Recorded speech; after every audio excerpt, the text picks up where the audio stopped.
Hi guys, it's 1:45 in the morning and I've been drinking, but this video needed an intro, so here we are. This video starts, I want to let you know that my apartment was furnished when I moved in, so it's a little bland. I'm just gonna give you a quick tour of what it's like living in a standard studio apartment here in Tokyo. And at the end of the video, I'll give you guys some more info on like price points, where I'm located, and kind of how looking for an apartment goes here for a foreigner. So, hope you enjoy the video. It's gonna be a short one.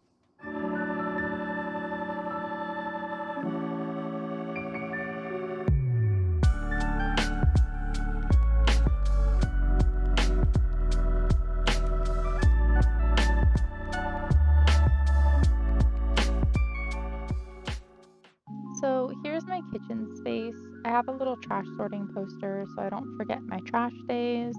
Here's the kitchenette. I only have one hot plate, and as you can see, there's pretty much zero counter space. Down here is the mini fridge. I'm pretty sure this complex used to be an old hotel, so it explains why it's there, but it doesn't work, so it's not really useful. Up here is how I store my cooking utensils. It makes them easier to grab when I'm cooking. Over here is the only real storage my apartment has. In the upper area, I keep, food, cooking utensils, all that kind of stuff. And down at this bottom area, don't mind me struggling with my shoes, but it's kind of a mess down here. I keep shoes, trash bags, my umbrella, and the cardboard that has to be recycled, stuff like that. Here is how you adjust the temperature for the water. I keep my water at 43, which is about 110 degrees. It's really nice because it's really cold here.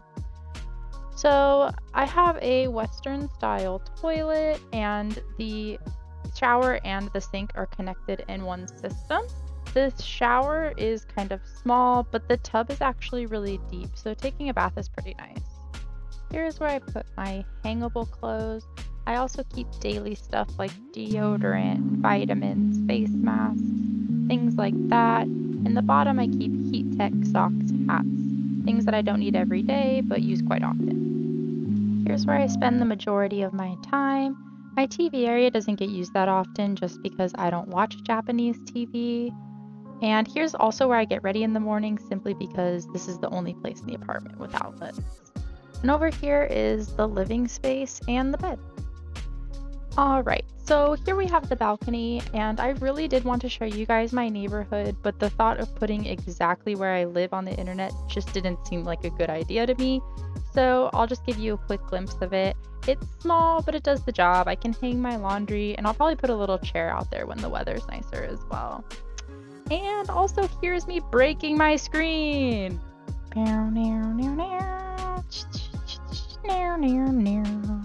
Down here is just where I keep my pet bottles that I have to recycle, and over here I have some free real estate I'm not sure what to do with, but I have some ideas. So here's a tip if you don't want to spend any money. When I came here, I had 2 of the checked size suitcases. So what I did is left one open and put my bulkier things like pants and pajamas just right into it and slid it under my bed. I also keep my backpack down here that has important documents and some extra embroidery canvases as well. So over here is where I keep a lot of my daily access things like hairbrush, straightener, blow dryer, because like I said earlier, over here is the only place with outlets, so I tend to get ready in front of this mirror every morning. And the box over to the right, I just keep extra things like toothpaste and deodorant. Trust me, bring extra deodorant if you come from the States.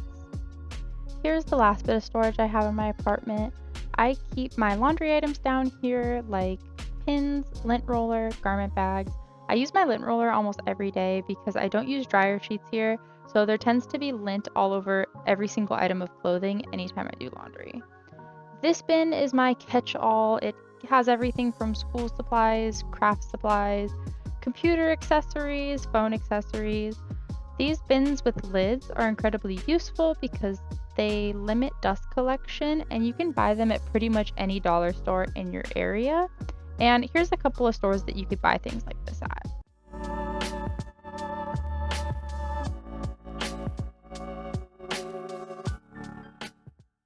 For those of you wondering about the area and the more technical aspects, here's where I'm located. Here's the floor plan.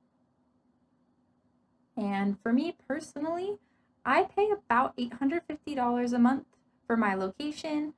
And it does include some things like internet and maintenance fees. All of those are bundled into the cost of the rent. So I only have a couple of bills to pay, like gas and water. So I would say about less than $1,000 a month is what I pay to live in this location. It will vary depending on where you live. Ikebukuro, Shinjuku, Shibuya, those are kind of the busy downtown areas, nightlife areas, and places maybe where there's a lot of universities might cost a little bit more. The areas on the outsides where there's more residential places, more family places, those will be a little bit less expensive, and you can get a much bigger apartment for the same price as what I'm paying now.